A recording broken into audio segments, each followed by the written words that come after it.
Continuamos con la segunda parte de esta clase. Comenzaremos a estudiar los hidrocarburos. Hidrocarburos se refiere a compuestos que tienen exclusivamente hidrógeno y carbono. Dentro de los hidrocarburos tenemos dos clases principales, unas que son los alifáticos y otra clase que son los aromáticos.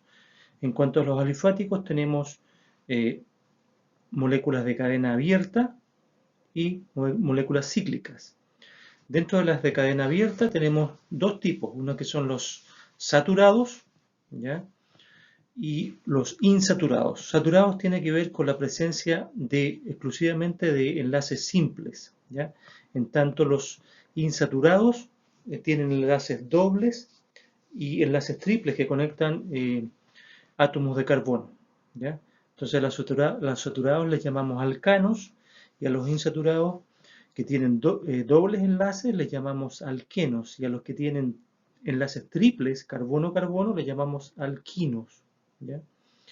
Dentro de los hidrocarburos alifáticos cíclicos encontramos también dos tipos, saturados e insaturados. Entonces podemos tener cicloalcanos y cicloalquenos. Comenzamos con los alcanos de cadena continua. Estas son moléculas que tienen un número creciente de átomos de carbono, ¿ya? El metano tiene un carbono, el etano 2 carbonos, el propano 3 carbonos, el butano 4 carbonos, ¿ya? Estos nombres de estas cuatro moléculas provienen de la nomenclatura clásica. Desde aquella molécula que tiene 5 átomos de carbono en adelante, usamos una notación, una nomenclatura derivada de la matemática, digamos. Tanto, por ejemplo, el carbono, la molécula de 5 carbonos la llamamos pentano, la de 6 carbonos hexano, la de 7 heptano, la de 8 carbonos octano. Fíjense que la mayoría de las moléculas, o todas las moléculas en este caso, tienen enlaces simples solamente. A eso se refiere con que son moléculas saturadas, ¿ya? También podemos tener este tipo de moléculas en forma ramificada, ¿ya? Aquí tenemos esta estructura que sería el pentano, 1, 2, 3, 4, 5 átomos de carbono, y arriba uno de estos hidrógenos fue reemplazado por un CH3, ¿ya? En esta estructura de más abajo hicimos tres reemplazos, estos dos hidrógenos por dos grupos CH3 y uno de estos dos hidrógenos de aquí por un CH3, ¿ya? Entonces, de esa forma tenemos estructuras ramificadas y lo que usamos en este caso es la identificación de estos cambios que introducimos en términos de grupos que fueron agregados o que sustituyeron a los hidrógenos, ¿ya? En este caso introducimos un grupo metilo, ¿ya? Y este entonces le vamos a llamar radical metilo, ¿ya? En este caso introducimos un, dos, tres metilos, ¿ya? Por lo tanto, este es un pentano que estaría sustituido además por tres grupos metilos, ¿ya? En el caso de moléculas más grandes, podemos introducir sustituyentes de mayor tamaño aún, ¿ya? Entonces tenemos estos grupos radicales, metilo, etilo, propilo, butilo, pentilo.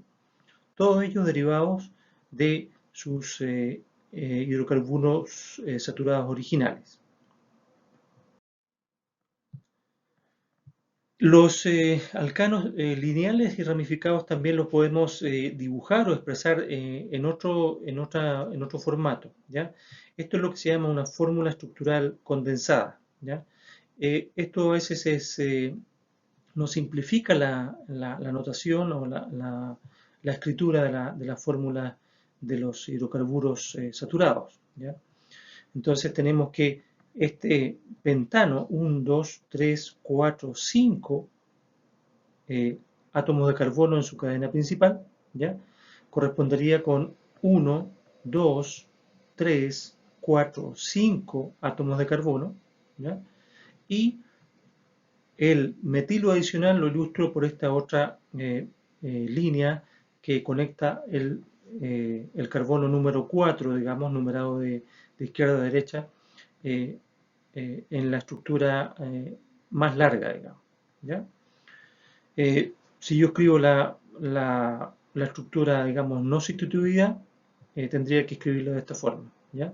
Entonces recuerden, cada uno de los extremos, en este caso, correspondería a un grupo CH3 de los extremos, y cada uno de los ángulos internos correspondería a un CH2. Entonces tengo CH3, CH2, CH2, CH2, CH3. ¿Ya? Y en el caso de la otra molécula que habíamos visto también en la página anterior, la dibujo de esta forma. ¿Ya? Entonces cada uno de estos extremos es un grupo CH3, CH3, CH3, unido a un carbono central, ¿ya? Que correspondería a este de acá. Y luego tengo CH2, CH, y ese CH a su vez unido a otro CH3 aquí abajo y otro CH3 aquí arriba. ¿Ya? Entonces esta es otra forma de escribir la estructura en forma más simple. Continuamos con algunos aspectos bastante bien básicos de la nomenclatura de alcanos. ¿Ya? Tenemos aquí enunciadas tres reglas. ¿Ya? Primero hay que identificar la cadena hidrocarbonada más larga. ¿Ya? Luego identificar los grupos alquilo que están sustituyendo hidrógenos en esa cadena. Y luego asignar las posiciones de esos grupos sustituyentes de tal forma que la suma de todos ellos sea la menor posible. ¿Ya? Y un último aspecto es considerar en el nombre la prioridad alfabética de los sustituyentes de la cadena principal. En este ejemplo tenemos entonces buscamos la cadena hidrocarbonada más larga, que sería esta, 1, 2, 3, 4, 5. ¿Ya? El 5 también podría ser este o este otro. ¿Ya? Entonces tenemos un pentano. Luego identificamos que en ese pentano tengo 1, 2, 3, 4 sustituyentes. ¿Ya? Y esos 4 sustituyentes son un metilo. ¿Ya? Por lo tanto, los numeramos en su posición 1, 2, ahí tengo los 2 metilos, acá tengo en el carbono 3 o los otros 2 metilos. Por eso es que el nombre entonces ese sería 2, 2, 3, 3, tetrametil, ¿ya? 2, 2, 2, porque tengo 2 metilos ahí, 3, 3, otros 2 metilos, pentano, ¿ya? Entonces, un error sería numerarlos desde la izquierda. En ese caso tendría 1, 2, 3, 4. Entonces tendría 3, 3, 4, 4. ¿Ya? Como esa numeración de izquierda a derecha me suma más, ¿ya?, que la numeración de derecha a izquierda, esta es la correcta. ¿Ya? Entonces tenemos 4 más 6 da 10 y aquí 6 más 8 da 14. ¿Ya? Podemos hacer este mismo tipo de ejercicios para estas otras tres estructuras que les muestro acá. ¿Ya? Hagámoslo para la estructura número 2. Otra vez buscamos la cadena hidrocarbonada más larga, sería 1, 2, 3, 4, 5, 6. ¿Ya? Veamos con esta, 1, 2, 3, 4, 5. Por lo tanto, esta en sentido horizontal, dibujada aquí en sentido horizontal, es la más larga. Por lo tanto, como tiene 6 carbonos, es un hexano. ¿Ya? Luego, sobre ese hexano tengo que explicar o enunciar los grupos sustituyentes. Y aquí se ve más claramente que me conviene más numerar desde el lado izquierdo más que desde el lado derecho, ¿cierto? Porque si empiezo desde el lado derecho obtendría números más grandes. ¿Ya? Entonces, desde el lado izquierdo tendría en la posición 2 un metil, que es este que está aquí, un 2-metil en la carbono 2, y en el carbono 3 tendría un etil, ¿ya? Un grupo etilo. ¿Ya? Por eso entonces es que tengo 2-metil, 3-etil. ¿Ya? Y aquí hay un aspecto del orden alfabético. Siempre los sustituyentes los pongo primero de acuerdo a orden alfabético. Por eso es que el nombre correcto de este sería entonces 3-etil, 2-metil. ¿Ya? Y un error, entonces, como les decía, sería nombrarlos desde el lado derecho al izquierdo, donde vería 4-etil, 5-metil. ¿Ya? En la estructura número 4 también, una cosa importante, a veces uno cae en el error de limitarse a la línea horizontal para buscar la cadena hidrocarbonada, ¿ya? Si yo número 1, 2, 3, 4, 5, 6, podría creer que tengo un hexano, ¿ya?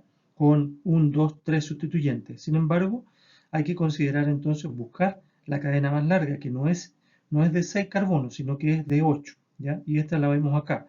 1, 2, 3, 4, 5, 6, 7, 8. ¿Ya? Entonces tenemos un octano. ¿Ya? Y sobre ese octano entonces buscamos los sustituyentes. ¿Ya? Aquí tendríamos en esta posición un metilo. ¿Ya? Un metilo en la posición 3. Aquí en 3, porque contamos de aquí 1, 2, 3, 3 metil, 4, 5, 5 etil y luego 6 metil nuevamente, ¿ya? Y de esa forma entonces el nombre correcto sería 4-etil, que sería este de aquí, 3,6 dimetil, ahí está el 3 y aquí está el 6, 3,6 dimetil octano. Podemos también encontrarnos con hidrocarburos cíclicos, a los cuales llamamos cicloalcanos. Tenemos aquí, por ejemplo, el ciclopropano, ciclobutano, ciclopentano, ciclohexano. Como ven, la nomenclatura en este caso sigue la misma regla de la nomenclatura de los alcanos lineales. Estos cicloalcanos también podemos representarlos en forma resumida a través de estas figuras geométricas, ¿ya? Cada uno con su fórmula resumida.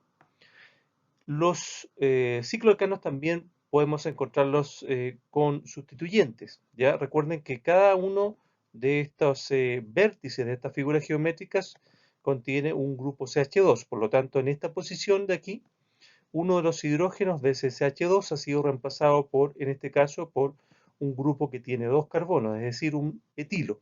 Por lo tanto, este compuesto se llama etilciclopentano. Aquí tenemos otra vez un ciclopentano sustituido en 2 posiciones, ¿ya? Tenemos aquí un sustituyente etilo y un sustituyente metilo. Por lo tanto, este sería el 1-etil, 2-metil ciclopentano. Y en este tercer caso tenemos un ciclohexano en el cual los 2 hidrógenos de este carbono han sido reemplazados por grupos metilos. Por lo tanto, sería un dimetil ciclohexano. Pasamos a algunas reacciones de los hidrocarburos. Una reacción bastante frecuente y bien común es la reacción de combustión. Combustión denominamos a la reacción con oxígeno, ¿ya? En la primera línea tenemos la reacción en forma genérica y en la segunda línea tenemos la reacción para el CH3H8, que sería el propano, ¿ya? Entonces esa reacción con oxígeno va a generar CO2, agua y calor. Es una reacción altamente exotérmica, ¿ya? Entonces aquí en esta tabla les muestro las entalpías de combustión para moléculas que, como se dan cuenta, tienen cantidad de número de carbonos creciente, ¿ya? Entonces tenemos aquí el metano, un carbono, el etano, 2 carbonos, propano, 3, butano, 4 carbonos. Aquí tenemos un propano ramificado, ¿ya? También con 4 carbonos, pentano, ¿ya? Hexano, tenemos un alcano cíclico, ¿ya? Y tenemos otras moléculas que un poco distintas que tienen grupos hidroxilo, que son alcoholes, ¿ya? Entonces nos damos cuenta que en la medida que hay más átomos de carbono, ¿ya? La entalpía de combustión es mayor, ¿ya? Entonces, en las moléculas, mientras más átomos de carbono hay en una molécula, la capacidad de generar calor a partir de la combustión es mayor mientras más átomos de carbono posee la molécula. Aquí les muestro algunas propiedades físicas de los alcanos, ¿ya? Tenemos desde el metano hasta el decano, o sea, desde una molécula que tiene un carbono hasta una molécula que tiene 10 átomos de carbono, ¿ya? Y les mostramos entonces, les muestro aquí los puntos de ebullición. Se dan cuenta entonces que mientras más grande o larga se va haciendo la molécula, su punto de, tanto el punto de fusión como el punto de ebullición va aumentando, ¿ya? Y esto responde esencialmente a que mientras más voluminosa es la molécula, las interacciones intermoleculares que establece con moléculas análogas a ella o moléculas del mismo tipo son mayores, ¿ya? Y esto lo veo visualizado por el aumento gradual del punto de fusión y un aumento gradual del punto de ebullición, ¿ya? Por lo tanto, una molécula hidrocarbonada de 10 carbonos ebulle a los 174 grados. En tanto, el metano, que tiene solamente un carbono, ebulle a menos 161 grados centígrados, ¿ya? Aquí les dejo un pequeño ejercicio que grafiquen estos dos parámetros, las temperaturas de fusión y de ebullición, en función de los pesos moleculares. Y ahí veríamos claramente la tendencia. También tenemos otro tipo de compuestos en los cuales es posible reemplazar uno de los hidrógenos por un halogenuro, ¿ya?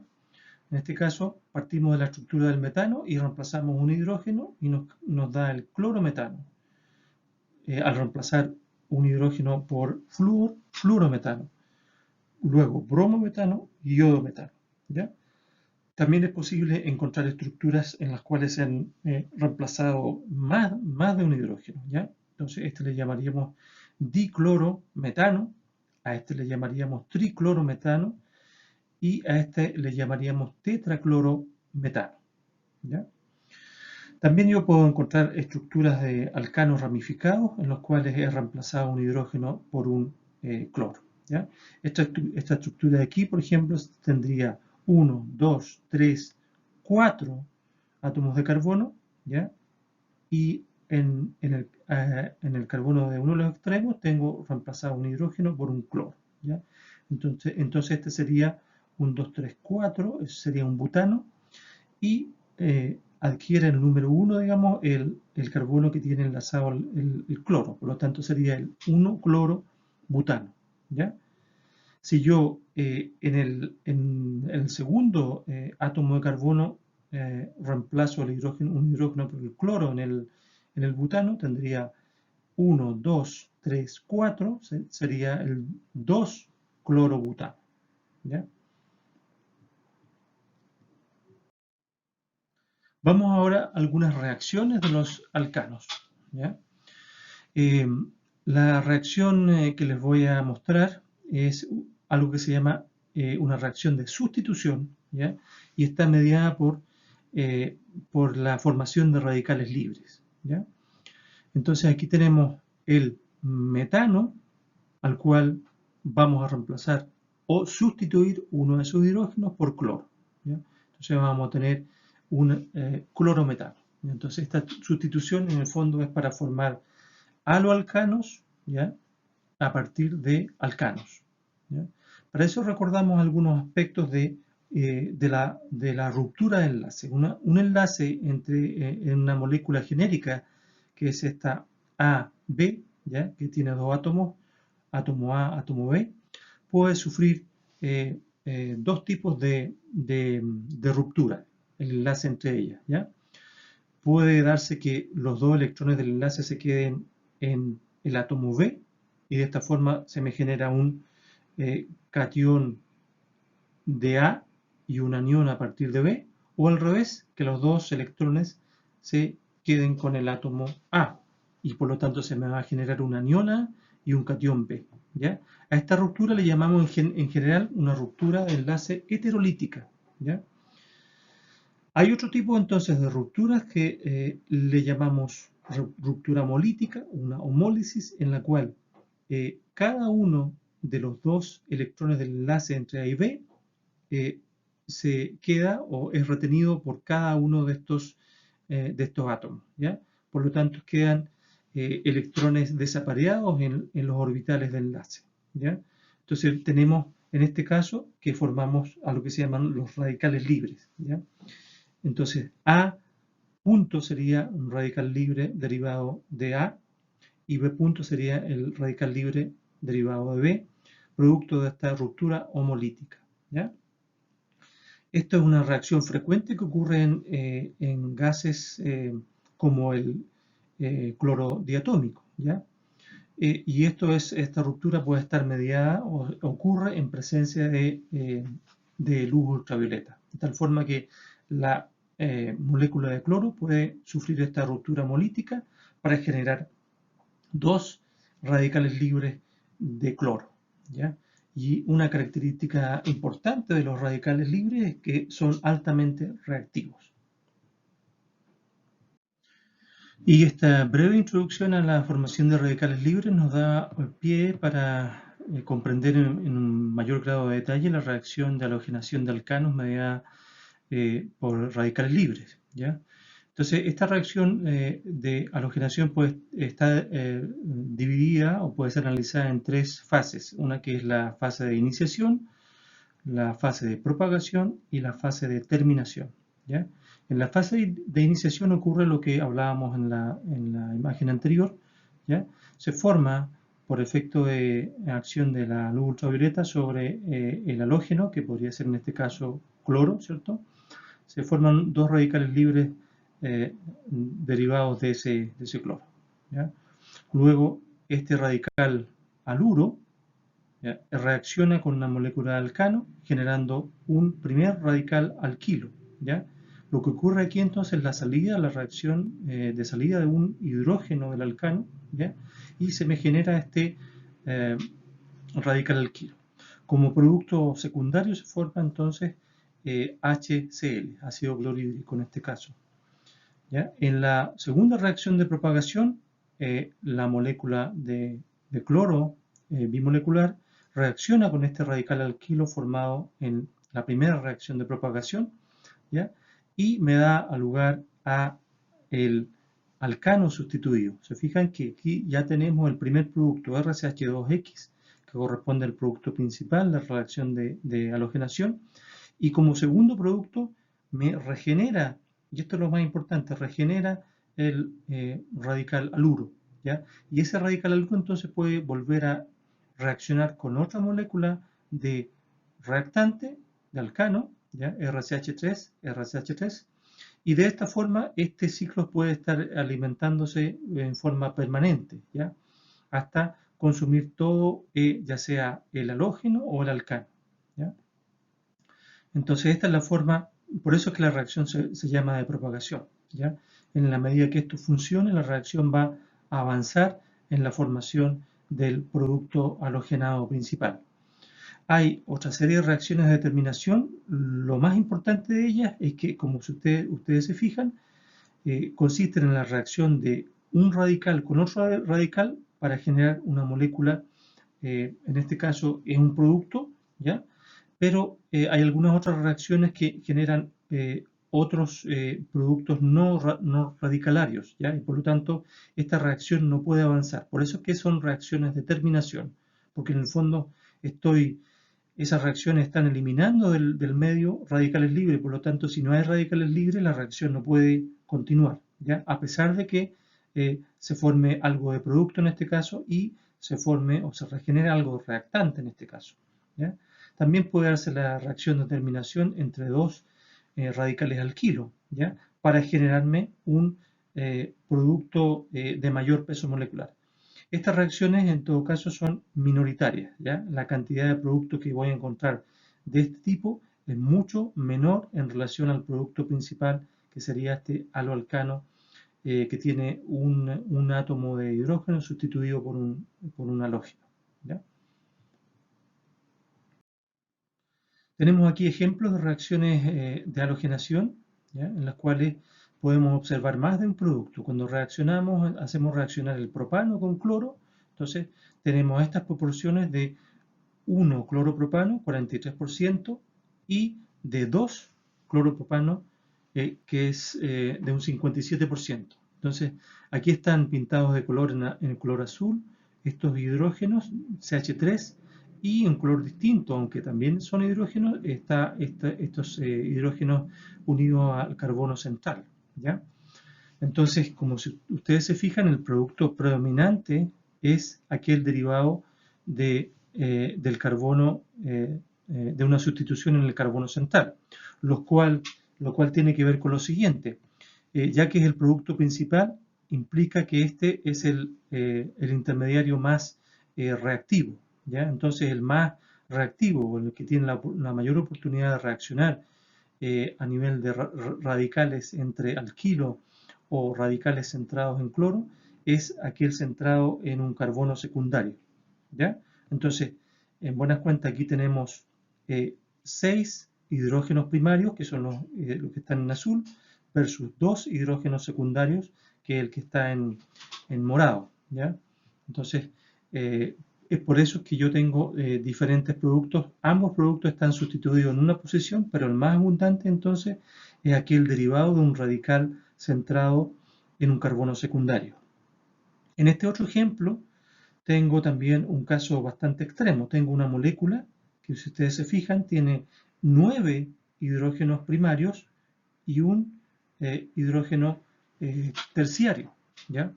Entonces, este hidrógeno terciario es mucho más reactivo y más estable que, eh, que los primarios, ¿ya?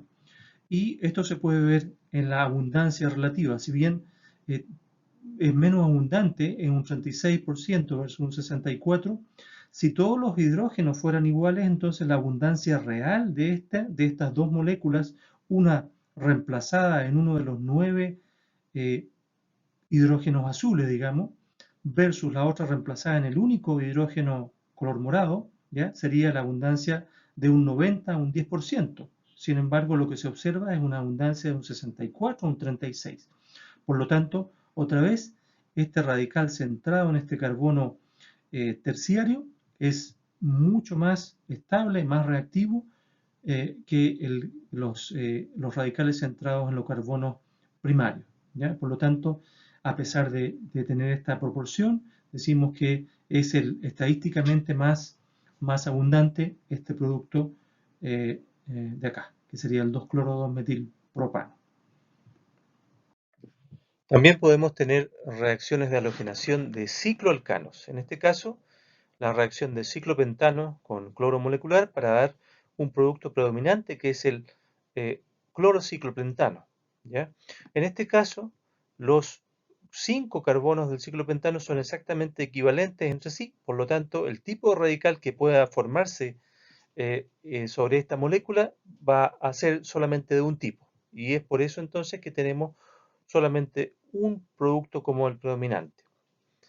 Finalmente, a modo de resumen de lo que hemos visto sobre la reactividad de los radicales, tenemos que el radical siempre va a ser más estable mientras más sustituido esté el carbono en el cual está centrado dicho radical.